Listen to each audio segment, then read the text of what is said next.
You guys have really put on what has quickly become a world-class event, and it doesn't get any more world-class than our keynote speaker this afternoon. He ranks #1 on Forbes' top 50 social media power influencers. #1. His blog is in the top 5 of Advertising Age's Power 150. He is the New York Times best-selling author of Google Plus for Business, How Google's Social Network Changes Everything, the author of Trust Agents, among others. He speaks and he consults with the premier companies around the world about this amazing time we're at, this intersection of technology and media and customer acquisition. And he boasts more than 200,000 followers on Twitter, and he is getting it done. Please join me as we welcome our keynote speaker, Mr. Chris Brogan. Chris.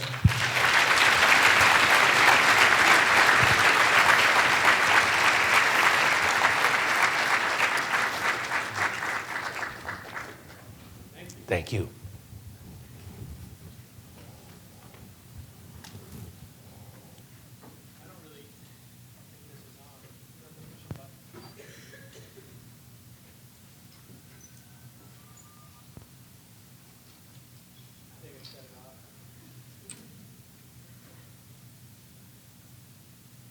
How about now?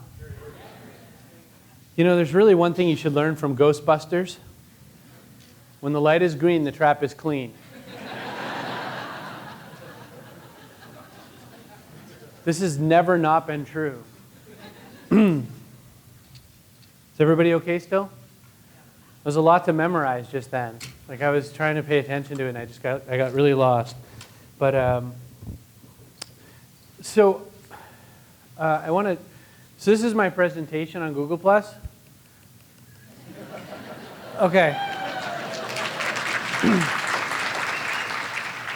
You know, I was thinking about it, and there's so many smart people here, and there's so much astuteness in this room, and I want to just get some things out of the way. That at least has a usable piece of information. I'm not up here.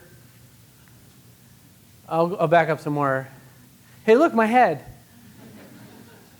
And then that slide, for people in the back of the room, doesn't actually say anything useful, but the people in the front will start giggling in a moment. It's okay, I didn't mean to leave you out.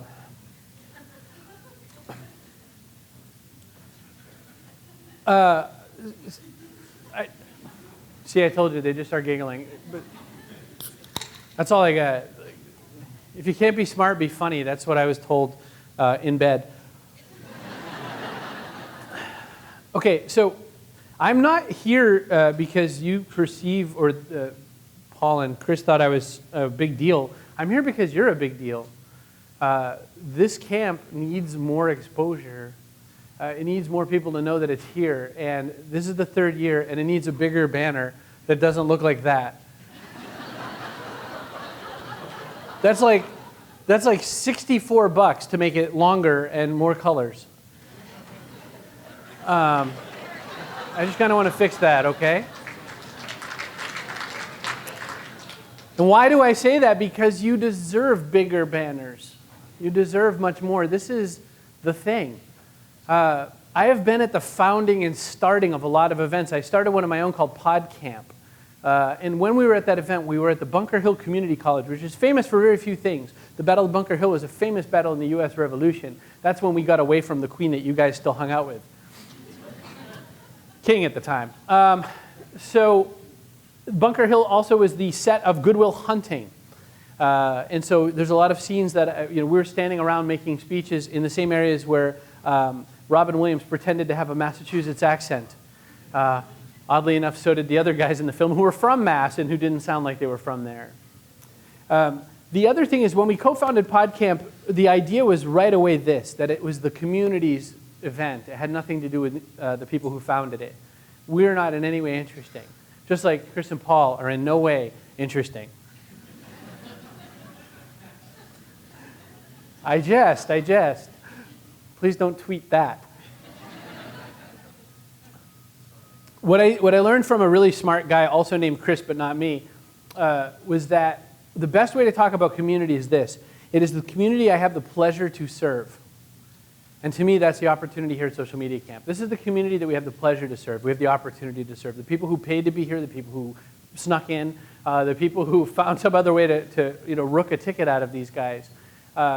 The money is to actually facilitate this thing. Sponsors are facilitated. Those whole audience, you have to give so much love to those people in those back row, the Yelps and all those gang out there, and actually go look at their thing. Why? Because this is all the things that make a business happen. This is what makes an organization like this grow, so that this comes a lot louder than just the island. This is probably the most excited I've been about coming to an event in a while, and I'm at an event about every 2 days. I mean, no disrespect to any of the other events that I've been at in the last little while, but I guess what made me really excited first and foremost is that there's such a smell of opportunity in the air, or fish, I can't tell. There is this opportunity here that's just like bzzz, like crazy, and it's this almost frontier feeling. Being from the States, we of course are very U.S. centric, and so to me I feel like saying this is like Portland except with a purpose. Lord knows what those people do down there all the time. Make pictures of birds, that's what I've learned, that's all I got. I didn't want to talk about this. Is anyone like really disappointed I didn't talk about Google Plus for Business? I just want to get a few things off my chest about that. Google Plus is a new social network started by Google, and the reason it was started by Google is because they started to realize that their whole algorithm and all their systems of finding how people look for what's most important on the web were based on a page telling a page what is good or bad. And Google realized, oh crap, how do we account for these humans who are roaming loosely into the wild into these things called social networks, and how do we take and value what they're saying is good or bad? And so they said, we've got to make a social network stat. Like they do in medical dramas. And they did. And so Larry took the company back over from Eric and kicked him off into whatever his title is now, which is kind of like, I can't break things anymore. And Larry is the CEO again, and Sergey is, I don't know what he does. He's just like, you ever remember Real Genius? He's that guy, Laszlo. There was a callback for like the 7 of us who watched that movie, right? It's all good. It's not relevant to the speech. And they said, let's go make social really make sense. Let's go make sharing make sense. Let's really get this. Now, when I wrote this book, I had no idea that the entire collective universe looking at the book is going to be like, oh my God, I don't want to get on another social network. Like I had no idea it was I've had enough social networks day at class when I launched Google Plus for Business. I've had real live grown-up CEOs that look like Hudson and run companies and things like that, go and look at me and go, I don't want to be on a social network. I just figured out Facebook. And I'm like a grown-up man, and I'm like, well, get a pair. And I asked him, I said, how's that AOL working for you? So can I join your top 8 on MySpace? Like, I can't believe you were bringing MySpace back. I'm in there now. I'm totally using it because MySpace has only 2 things, hookers and comedians. Those are good people to know. Funny hookers. Making it up, kids. So no, the other thing people say to me is, there's almost 1 billion people on Facebook, man. I'm like, are you friends with 1 billion people on Facebook? No, then who cares? There's a 5,000 person limit on Facebook, so I don't care if there's 1 billion. And you know what they're on there for? 780,000 new people join a day to look at pictures of their grandkids. If your product doesn't look like a grandkid, you're screwed. Right? You're going to have to dress up your little wood chipper to look like a kid. Or put a kid up on the wood chipper. It's okay. Nothing bad could happen there. We've never seen Fargo. Oh, so you saw that movie, but not Real Genius. I see your tastes. This thing is awesome, by the way. You know what this is? It's one of those GoPro cameras.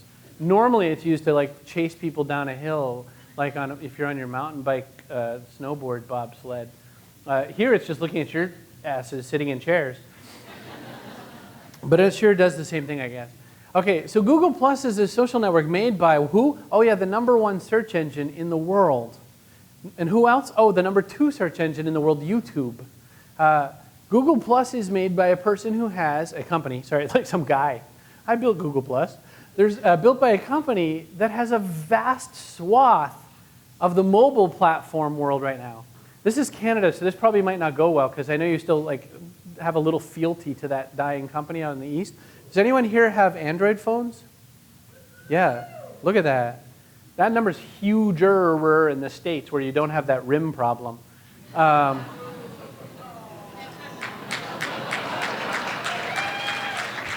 Listen, I slaved underneath the Crackberry for several years in my life when I worked in wireless telecom. I mean, I owned many of those little babies. The letters would fall off. I used them so much. But what I just kind of couldn't get there was, the only discerning, this is just totally off topic, but the only difference between the two phones is one had buttons. Like that's what their defending factor was in the marketplace. I like a phone that I could actually feel the buttons. Awesome. But anyway, so Google is owned by the number one search engine. Google Plus is owned by the number one search engine, number two search engine in the world. It's also owned by a person who has a vast swath of mobile devices under its control. And we're still saying, I don't know, I think that Facebook still has a chance. There's a lot of people on there. It is not a Google versus Facebook thing. That's the first thing not to care about in this story. It is not a Google versus Facebook thing. You should never care about the competition. People said that print would kill, radio would kill print. That didn't quite work out. People said TV would kill radio. That didn't quite work out. And people said the internet would kill everything. That's working. But besides that one, it's always been that way, right? So I don't think we have to worry Facebook versus Google Plus. Have all the social networks you want. They'll make, you put them like those loyalty cards on your key ring, right? It's totally cool. Just be where you want to be. But here's the thing. As a business person, the challenge or the opportunity is you're having trouble being heard. You're having trouble being found. North America, the 68% number of traffic starting on Google before finding your site is the number. So 2/3 plus of people looking for your website start on Google. Why wouldn't you at least put a little account up, even a personal account up on Google Plus, and post a couple things that point people back to your main website? It's not going to hurt anybody. It's totally fine. If you say, I don't have enough time in the day for that, then why are you sitting here with me? There must be something burning. But what does it really mean? What's it all matter? Why do I not want to talk about my slides? Well, they're really colorful, by the way. People from Blue Glass in LA made them. They look like that and, things. And they say stuff.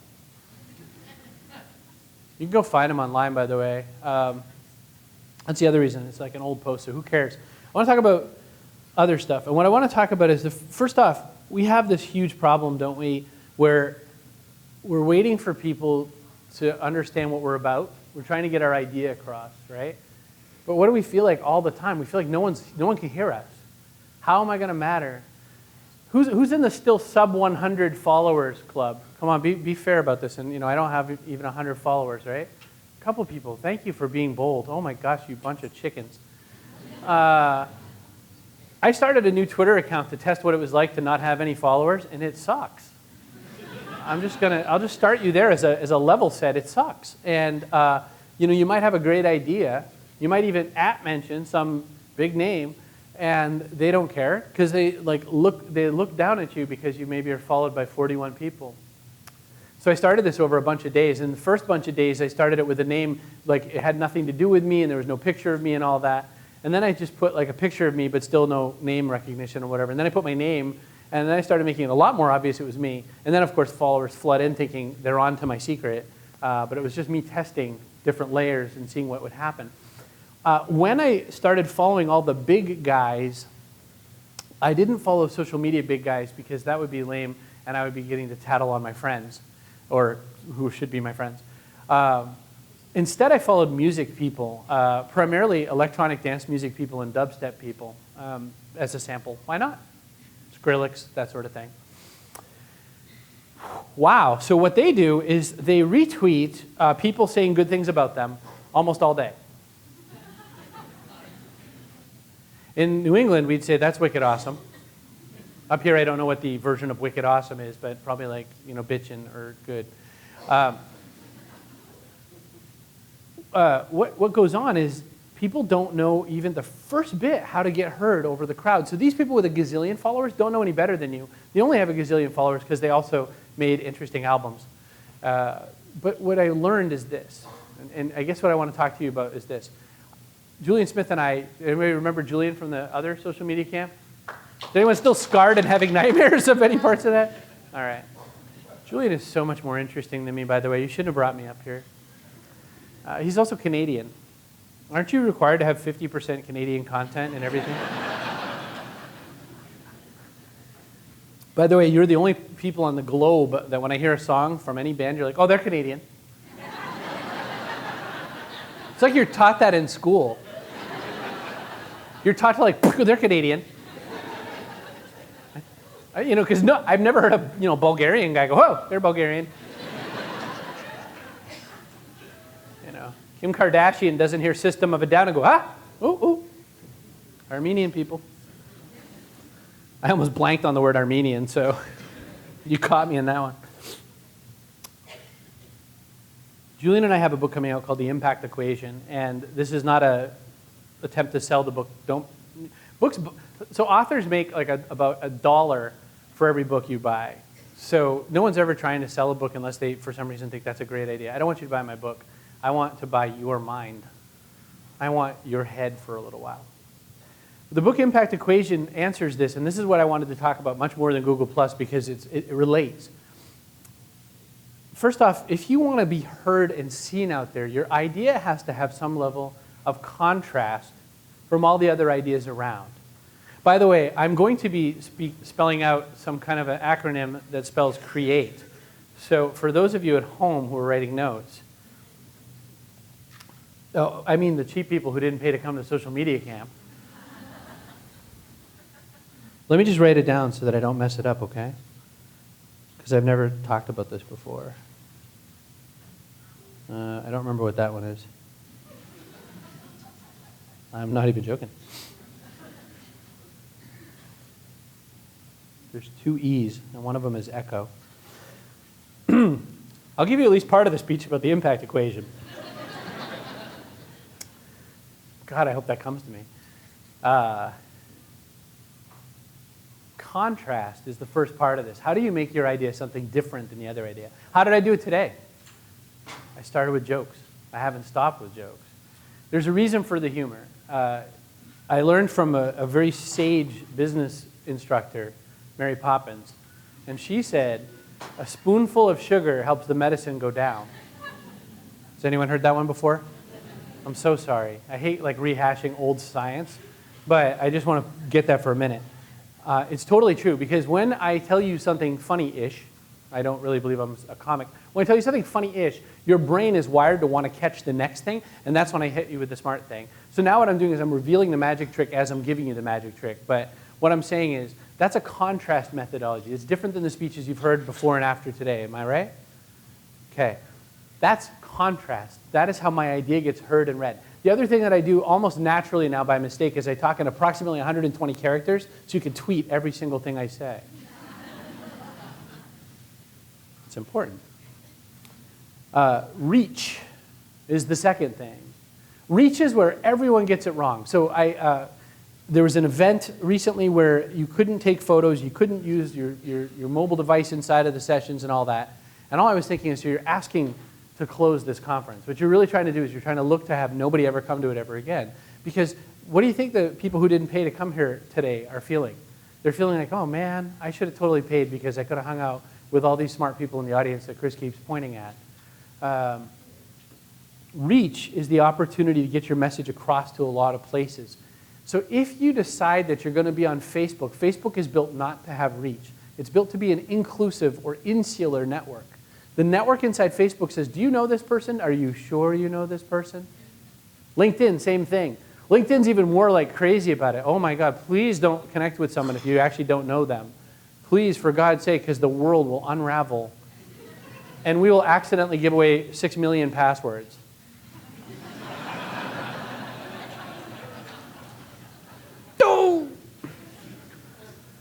I closed my LinkedIn account, and I did partly because I was bitchy, because there was a little technical problem, and then secondly because I thought, you know what, I don't need it. I have you already.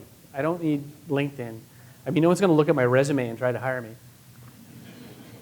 I'm not all that hireable. I really honestly don't remember what the other E stands for, but one of them is echo. The other thing you need to do with your ideas, this is sort of complex, but it has to stand out from other people's ideas, but it has to be an idea that people feel like they can understand and make their own. This is a challenge. This is a big challenge, because what I say to you now is get a flag, not a bumper sticker. A flag rallies people around it. The first thing I wanted to say when I came here was we got to get this banner down. And the reason is because this is so much bigger than social media camp. One, there's not a lot of tents except for the podcasting tent. I understand this. I started an event called PodCamp. I'm totally ruined by what I did by naming that event. Two, social media is one aspect of what we're doing here, but what we're really trying to do is we're really trying to build a whole bunch of reach. And I have no idea what to call the thing, by the way. Otherwise, I'd charge you $22,000. But with Echo, what you're trying to do is you're trying to get a lot of people to say, I've had that same idea before. The biggest criticism I had in Trust Agents, the book that I wrote with Julian, was they said, you wrote a lot of common sense ideas. And it was the best compliment I've ever received. Because that's what they said to Napoleon, not Napoleon Hill, the other one, Dale Carnegie, when he wrote How to Win Friends and Influence People. They said, you wrote a book of common sense, sir.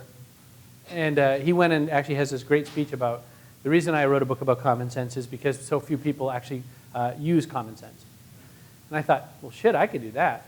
So I wrote Trust Agents with Julian about common sense, only with new words. And again, it's because people don't do it. But why? The premise was this. Echo means that I can make it bigger than me. No one wants to follow you if you're the hero. They want to follow you if they're in the army too. They want to also be part of whatever that thing is you're going to take on and challenge. Why this could be so much bigger an event, why this could be 1,600 or 2,000 people next year, why this can get to 10 and 20,000, why people will be going south by what, is because, well, first you have to mix in the band thing, the Riffosaurus or whatever it's called, Riffopotamus or the Riffingtons. I'm not trying to malign them. I absolutely have no memory. The reason is because there's just so much to get done here, and there's so many bright minds here that have been thinking for a whole long time of defending why they're like an island, or defending against the remainder of the province, or defending against the remainder of what the perception is in all of Canada. But it's so much bigger as long as you just throw out the borders and throw out that sort of provincial worry. You're never fighting against the other team. You're fighting against the entire space. Radio stations aren't competing against each other, right? I mean, that's the funny, humorous thing about radio, or TV for that matter, is they think they're competing against each other. But they're competing against Pandora. And they're competing against my iPhone, which I like much more than I like their choice of music. We are all the DJs now, right? That's why there's, the only stations that are surviving, oddly enough, in the music format, in the States, are those like somebody's name FM. You know, Stanley FM. And they always have those like, we play whatever we want to play because. And really, it's just it's somebody's iPod on shuffle. But you're like, well, I'll listen to their iPod on shuffle for a while because I already know what's on mine, right? I mean, you can only listen to so many Rheostatic songs before you got to move over. Again, 50% Canadian content in this speech. It's really difficult to muster, by the way. No, be quiet. I love your bands. I love especially the ones that we stole and pretend are ours. But you can have Nickelback back. No, that's a cheap shot, right? Like, I heard them playing a Metallica song the other day, and if you close your eyes, it's awesome.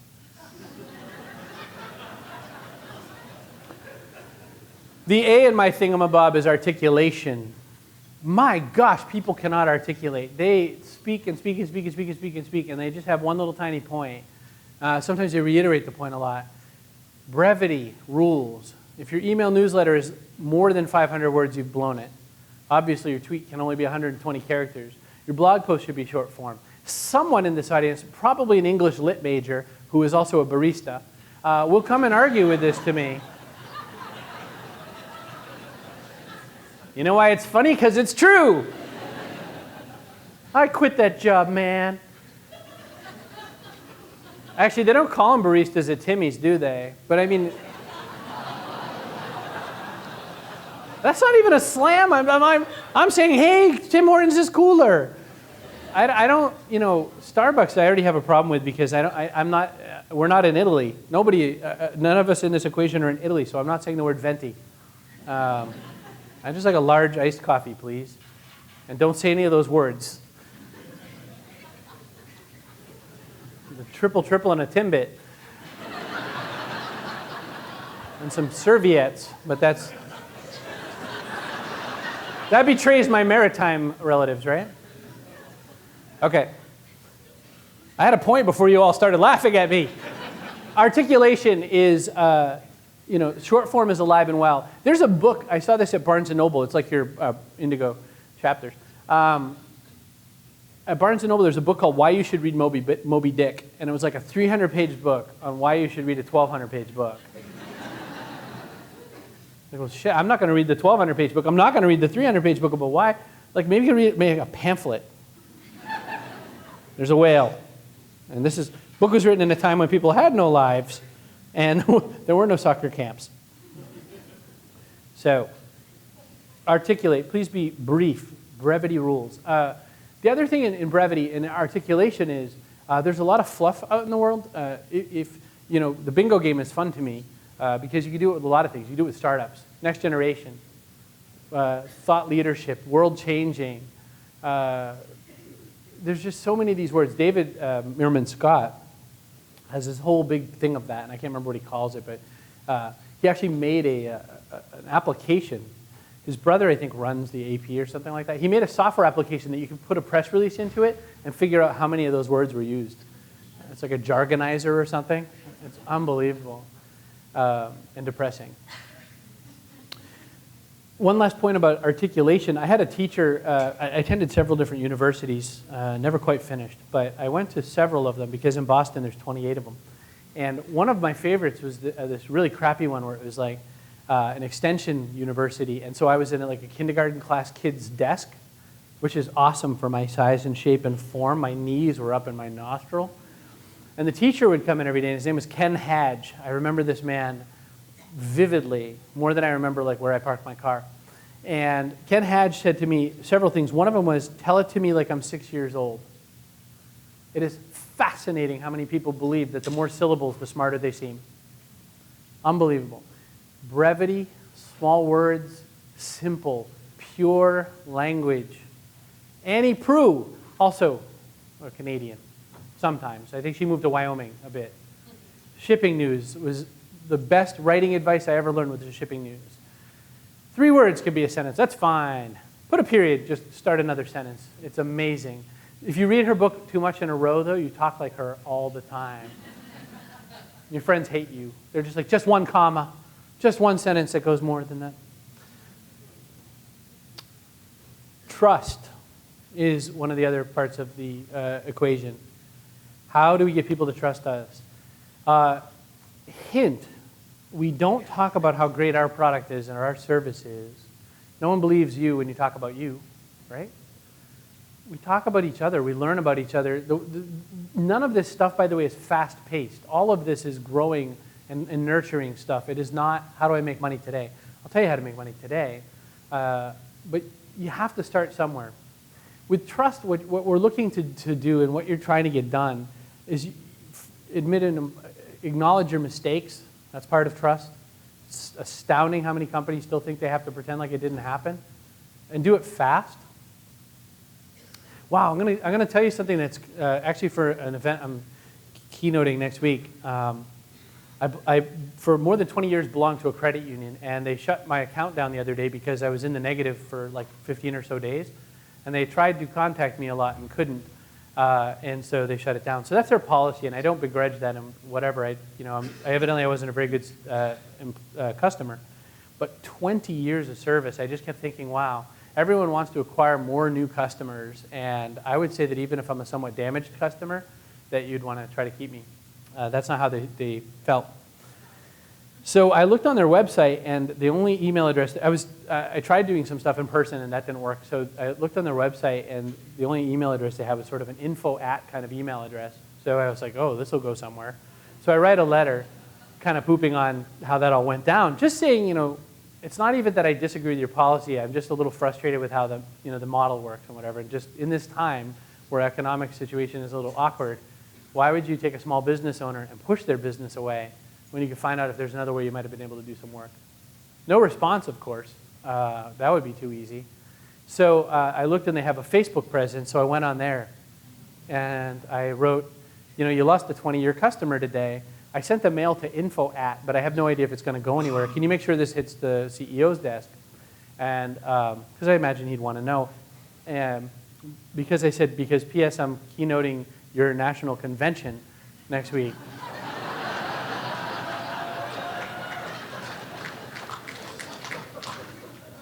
Yeah, so I said in my letter I had a whole other story I had intended to talk about my 20 years of loyalty to this business, and now I have a whole other story. So I also alerted said convention that this all happened because I am going to be on their stage and I am going to malign professionally this company. And so now they're panicked, so now I have to do this stupid phone call with them, which I hate, because it's like, promise you're going to be a good boy. That's not going to work. Well, so we'll see. But the thing is with trust, right? So it isn't like they violated my trust, but they frustrated the hell out of my trust with the how do I try to get it resolved. Do you get that? Like it's not, the issue isn't the issue. The how do we communicate and do something about the issue. So let me tell you the real, little poop nugget on top of the ice cream sandwich that they gave me story, okay? Little cat poop story.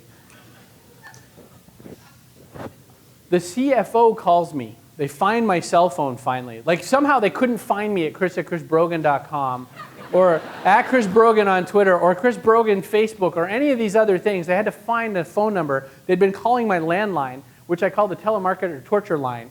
Because the only thing I use the landline for is if I feel lonely, I plug it in and talk to telemarketers. I'll tell you that story another time. Wow, I can't believe you're knitting. Are you making like a hat? Sock. Is the other one all ready? My Grammy knit all the time, and she was so good at it. And I think it's cool that younger people are into knitting now. Because, we're all going to run out of those cool knit things we used to have when we had grandparents. Totally not making that up. Like I had the other one's macrame, and I get crochet and crochet coat hangers. I don't get those anymore. Anyway, let me go back to my poop on top of my ice cream story. The chief financial officer calls my cell phone after figuring out that I don't answer the telemarketer torture line, and the first thing he says is, I'm really sorry that happened. I'm really sorry that happened. Great, it's a good thing you apologize. That is the first thing you're supposed to do. I'm really concerned about how you portrayed us on your blog, and I also am worried about what you're going to say at that conference. Well, I said, I'm certainly going to mention this conversation. You got anything else for me? And I said it just like that, and there's a little pause. And he goes, yeah, well, so what are you going to do? Like, how are you, we're just, we don't think this is fair. I said, let me just start again. So I'm complaining at how I felt like I was treated in communications, and you're saying, are you going to say bad things about me? Like, are you going to tell mom is what you're talking about? Yes, I'm going to tell mom. Now what? Like, what are we going to do? Like, I don't even want the account. Like, that's not even the thing. I have a new bank account. But that's a whole huge story just to tell you. It wasn't like, wah, Chris Brogan. It was like, that's the opportunity every single business ruins all the time. We blow it all the time there. Do you know why PR exists? Because customer service is underfunded. We do PR and marketing to make up for the mistakes that we don't correct easily and better through other channels. If you took 5% of any marketing budget and stopped making banners and made much better customer service interaction, you'd have a better shot at things.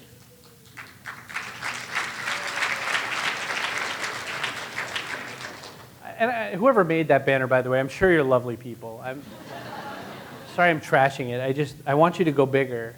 That's all I'm saying. What do I have, like 15 minutes? 10 minutes? I have a half an hour?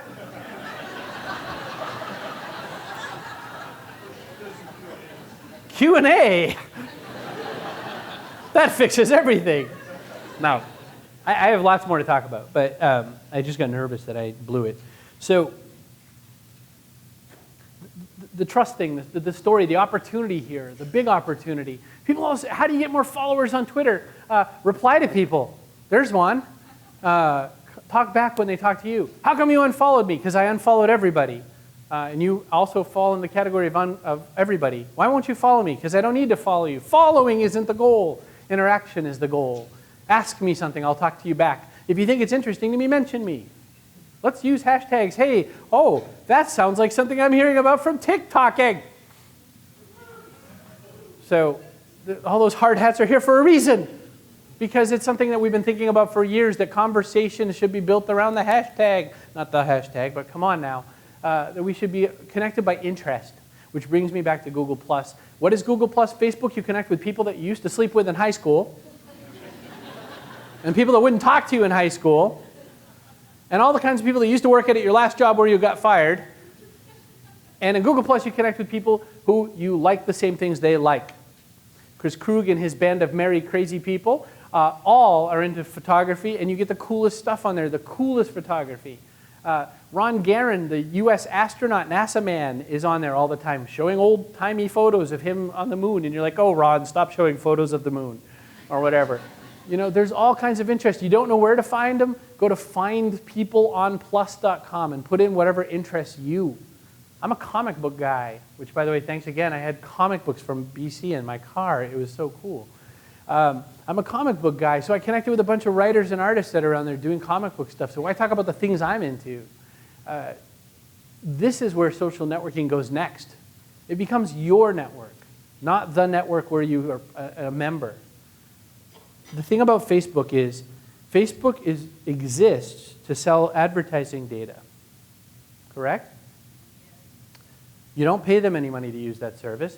They spend as much time as they can figuring out when you're going to push like and when you're not, to whom you share, how many times that person you shared with comments back and forth. This is the data being collected. That's fine if you don't mind. I don't mind. I would love for the web to know exactly what I want. I find Google's doing that a little bit better lately because, man, what did they call it now? Retargeting? So I'll be on one site and I'll see an ad in the corner and I'll go on to some totally foreign site and it'll be the same ad and I'll be like, wow, how did they know I also want that? How does this cookie thing work? But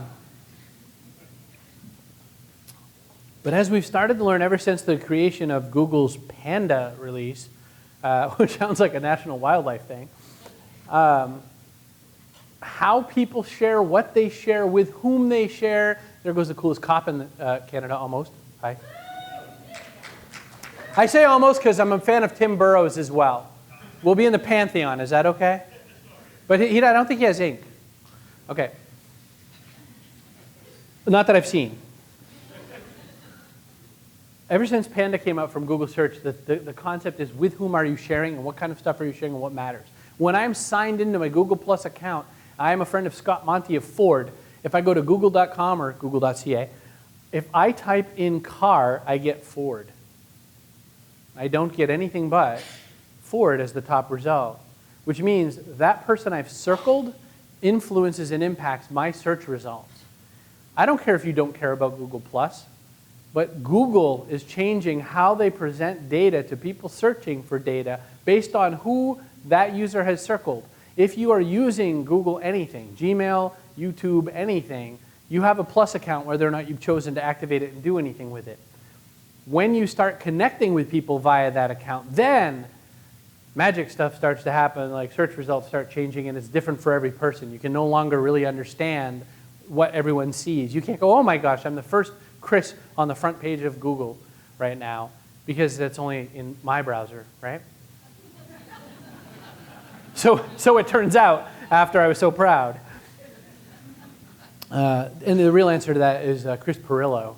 He still maintains the first ranking for Chris, which, by the way, is way better than Bing. Bing.com, if I go to Bing and I put in Chris Brogan, it says, don't you mean Chris Brown? That's who I want to be associated with. Yeah, I beat my girlfriend. Man, can't get any love from Bing. That's okay, Bing can't get any love. I was reading where they spent $5 billion marketing a search engine. was like, okay, so wait, on one side, Google makes billions of dollars selling ads against search results. On the other side, Bing spends $5 billion trying to get you to use their search result. Huh. You're doing it wrong. Okay, grown-ups in the room, because all the kids are already bought into this, so just smile along right now. But all the grown-ups who are like, I can't believe I listened to this moron for 36 minutes and counting. What's different than that wasn't here before? So I was raised in Maine, and Maine is like, I don't know, the prairies. There's nothing there, and you're just as sensitive about it as all get out. So I was surrounded by kids that were into the Boston Red Sox and cars.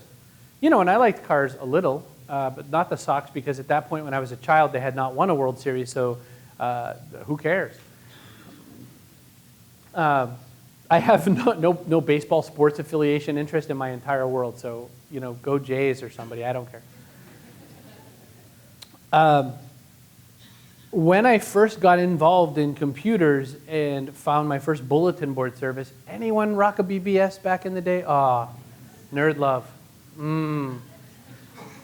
Besides ASCII porn, which was the coolest thing,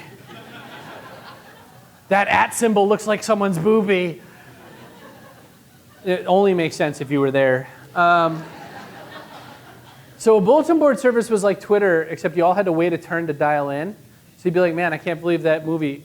Yeah, it stunk. And you hang up. And you're like, 25 minutes later, you dial back in, and, you know, Dave responded and said, I thought that movie was actually kind of good. And then you, like, 25 more minutes, and you noob. And, you know, I mean, and that's how it went, right? So it didn't take off, bulletin board services, and really only nerd burgers used it. Which is, you know, the technology has come down so that the lowest common denominator, Snooki, can use it. But you know, there's something to know about this. My older friends. What has changed is there's this annotated world around us that we don't see if we don't know it's there. Things like Yelp, for example, is the simplest way to look at that. Someone else knows not to walk in there because there's invisible secret glyphs that you only see through your small rectangle. And you say, oh my goodness, I'm not going to go in there. They've had 85 cases of food poisoning, and or they don't know how to make poutine like they do in Montreal. Amazon tells you whether or not to buy the product. Remember when you had to worry about whether or not the product was any good, and you'd ask your friend or something, and your friend was like the only source of knowledge? Well, now there's, you know, 1,700 other results. It turns out I'll tell you the thing I can't read in Amazon, I never seem to, is the dimensions of a product. I don't ever seem to notice the size of a product. So I'm forever buying something that doesn't fit, like my luggage, for instance, or whatever. I bought a TDK boombox that's the size of the stage by mistake. So it looks awesome, and, you know, it weighs about 190 pounds, and you can't bring it as carry-on, so it's not any good. Oops.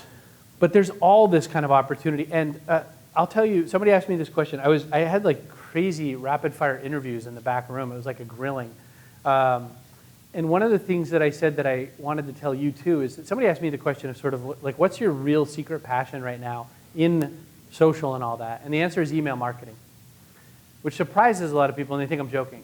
But email marketing, I think, is the coolest thing. Why? How do you sign into Facebook? You sign in using your email address. How do you know to go look at Facebook because someone said you were just tagged in a photo? And you go, oh my God, and you have to run to untag it because it's you vomiting.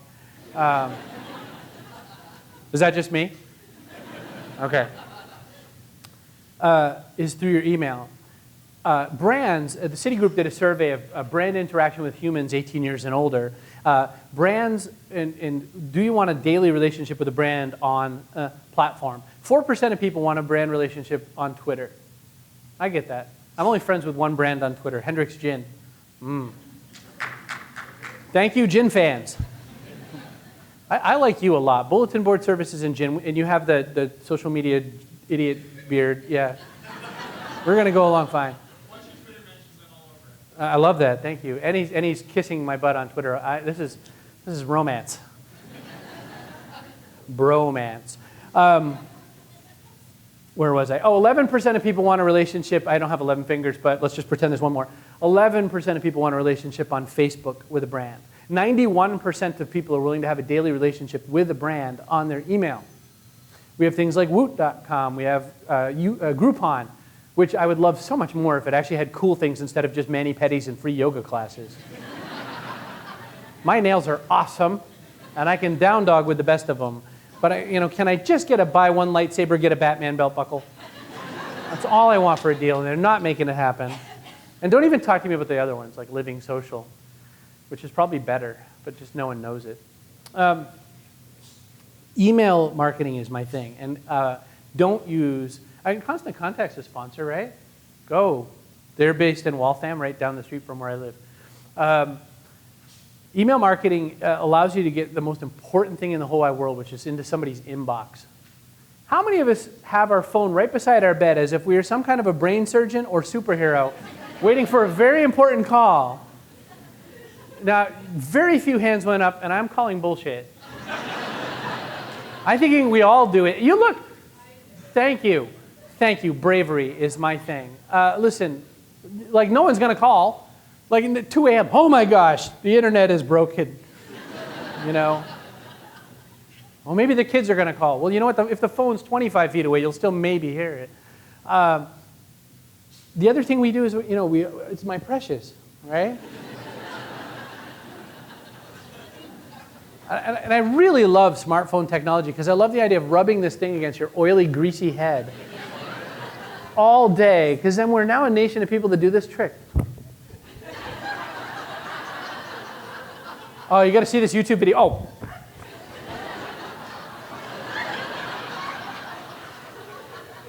Which, by the way, is how at age 3 we learned how to get someone not to eat our food, is you lick it. Don't touch my smartphone, I have licked it. Right? Perfectly better than theft protection, that's what I'm telling you. I had a point. So first thing we do is we jump into maybe our Twitter stream, but most obviously our email, right? Especially that red light on smartphones. Oh, the red circle says I must touch it. Oh, I must make it not a red circle, right? Good job, Pavlov. Right? So why wouldn't I want that? That is not nearly as cool as my blog, right? That is the coolest thing in the universe because you have to scratch that itch. When I become a 1 in your little life, a little red 1, that is magic. So if you go to chrisbrogan.com, and I wish you would, the very top of my page is a big picture of my noggin, perhaps my shoulders, and also a little box that says, I want your name and I want your email address because I want to send you a very intimate email newsletter. Who gets my newsletter already? Who wishes they didn't? Just checking. Okay. Jade. My newsletter is a cup of coffee with you every Sunday morning. I write it from me to you. The most common thing I get back is a reply, and yes, I get replies, we'll talk about that in a second, is I swear I feel like you're writing it just to me. I know you send it to lots of people. I swear you feel like you're writing it to me. The answer is I am only writing it to you. It really takes a lot of time, and I have to send one at a time, and it's very, So what I'm doing with that newsletter is there are no social sharing buttons in that newsletter. I do not want it on your Facebook wall. I want it to be pushed forward into someone else's inbox. Why? What is the hottest social network in the world? That is your inbox. That is your path.com. That is where the real cool stuff is. That's the photos that don't go onto Instagram.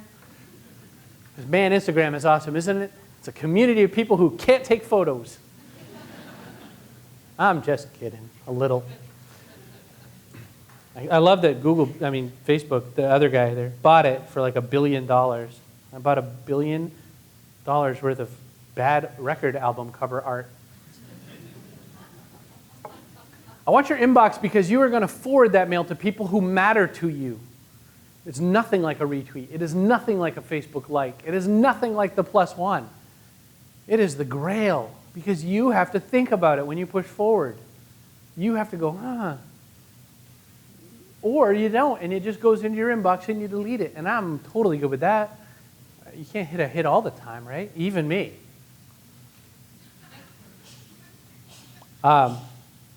Like that bad joke? So why I think email marketing can work is that we all still hinge on our inbox. It needs to be brief. It needs to be sub 500 characters. It needs to come from a from address that is a real address. It cannot be from do not reply at please God don't get back to me.ca. Because it turns out that doesn't seem very personable. I have a personal pet peeve. I dislike the fact that almost all newsletters through forms come with this sort of having trouble viewing this, click here to view it in a browser. I have done a survey of my mom, and she has never once sent me an email that starts with, are you having trouble viewing this? Click here to view it in a browser. So, thank you. Last, ask for one thing per email. Ask for one ask. And it doesn't have to be to buy your dumb thing. It can just be a question. Every now and again, stun people. Ask them a question. Make it so they can reply to the question. But one ask. This is called the paradox of choice. It is a 1938 discovery in marketing. If you give someone more than two choices, there are no choices because they won't pick anything, right? Yet, I am fascinated by people's email marketing. 161 links, plus like us, please do this, please join us on this thing, and don't forget to click into Pinterest and find us there too. I don't even know what I should do next. So make it one thing. Change your email signatures, by the way, kids. You shouldn't look like the general of some foreign country. It's great that you're on 71 social networks. It's great you can already now spell words with your social badges. P-I-N-G, ping, right?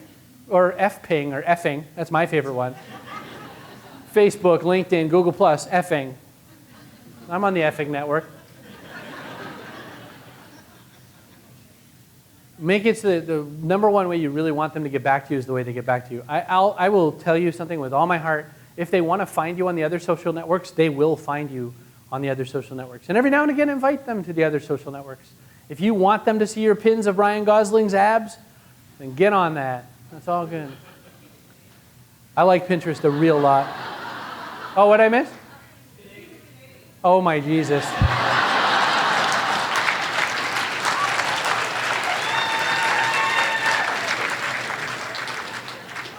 How did you ever give him to us? He is such a cool guy. He like breaks up fights. Has anyone seen, what's it called? F yeah, Ryan Gosling or whatever, that Tumblr site? It is the best website. Just type in, hey girl, Ryan Gosling, and you will lose about an hour of laughing to yourself. And if you're male, you'll feel bad. Story of my life, really. You know, pretty much that could replace Catholicism. You know, it's a guilt-driven religion. We could just put Ryan Gosling in instead. All right, I'm going to wrap up because people are leaving the room, getting nervous. That person had to pee, but I mean, you might all leave soon. There's a method to all the madness. There's a method to everything I want to say up here. One is contrast. You can be your own person. You can be your own organization. You can be a human inside a business. Oh, that's why I named my company Human Business Works. Because it does work, and because I am paid a great deal of money to tell really big companies how to act like people again, which is fascinating. But what it means is that there's so much more opportunity for smaller companies and solo teams. Second, that with reach, what we're looking to do, the way to get more reach is to connect with more people and be more about what they're into. It is rarely what you say that is fascinating. It is how you support the community that you have the opportunity to serve. Echo. People need to hear a little bit of their idea inside of your story. Otherwise, it doesn't quite make sense to them. I am fascinated by people's elevator pitches out there sometimes because I'm thinking, that's not a problem I have, actually. You know, I didn't know I had that problem. And then sometimes it sells me on something, you know. Articulation, be brief. Be brief. Be brief. It's amazing how many people say, I don't have time to read through the... How many people want 200 extra emails in their inbox? Just checking. Okay, yeah. So don't make yours super long, and also put the most important part at the very top because no one else is reading it either, right? You know how you're not reading all the email? No one else is. Trust. How do you get trust? You apologize when you do things wrong. You connect with people. You actually make yourself available. You own up to critics. If somebody, you know, I had this thing I was talking earlier today to other Crispy, and I was saying that, you know, one of the things I learned when I converted to Buddhism was you have to throw out praise and criticism. Canadians, as a lot, are really good at deflecting praise. You are fascinating in your ability to not believe that you're awesome. Oh, shucks. Oh, shucks. Right? But if you're going to throw out praise, you have to throw out criticism too. But it doesn't mean that you can't accept and acknowledge that someone criticized you. You don't have to agree with it. You just have to acknowledge it. Hey, thank you for sharing how you feel. You can be pissy some days too. That's the cool thing about Buddhism versus Catholicism. When I was a Catholic, you had to be guilty all the time. When you're a Buddhist, you're just like, wow, whatever, it's part of the process. Isn't that awesome? If you murder me for my religious views, it's okay. And just lastly, the most important thing to never do is to never think that you're not worthy or that you're not the most important person in the room also. That is what is wrong with a great deal of how we conduct our business. It is what is wrong with how we pursue other humans for the things that we need to get done. And it's what's wrong with how we look at all of these interactions. Because if you start with the perception that you're not worthy, then you start looking at every response from every other person as confirmation of that one belief. Right? That is the secret sauce hidden inside all of the human interactions we have. Is that underlying voice, it's called your inner critic, sits there all day saying, you're not good enough. And that's how that's the lens we use the loudest on the things that we bring to this social media space.